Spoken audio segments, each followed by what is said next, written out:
అందరికీ నమస్కారం అండి. ఈరోజు బెల్లంతో సేమియా పాయసం ఏ విధంగా చేయాలో తెలుసుకుందాం.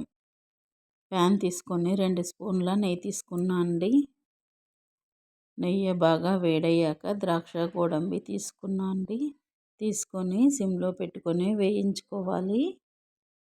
నేను ఇంట్లో చేసుకున్న నెయ్యితోనే చేస్తున్నా అండి. ఇంట్లో నెయ్యి చాలా బాగుంటుంది. ఇలా దోరగా వేగిన తర్వాత ఒక ప్లేట్లోకి తీసుకోవాలండి. అదే ప్యాన్లో 1 కప్పు సేమియా తీసుకున్నా అండి. ఇది కూడా దోరగా వేయించుకోవాలి. సిమ్లో పెట్టుకొని వేయించుకోవాలండి. బాగా వేయిస్తే సేమియా పాయసం అనేది చాలా చాలా బాగుంటుందండి. వేగిన తర్వాత ఒక ప్లేట్లోకి తీసుకోవాలి.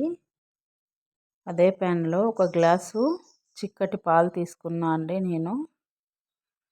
పాలు బాగా వేడయ్యాక మనం వేయించుకున్న సేమియాని ఇందులో వేసుకొని ఉడికించుకోవాలండి. ఎక్కువ ఉడికే అవసరం లేదండి. కొద్దిగా ఉడికితే సరిపోతుంది. కొద్దిగా ఇలాచి, 1/4 కప్పు బెల్లం పౌడరు వేసుకున్నా అండి. స్వీట్ ఎక్కువగా తినాలనిపిస్తే వాళ్ళు 1 కప్పు వరకు వేసుకోవచ్చండి.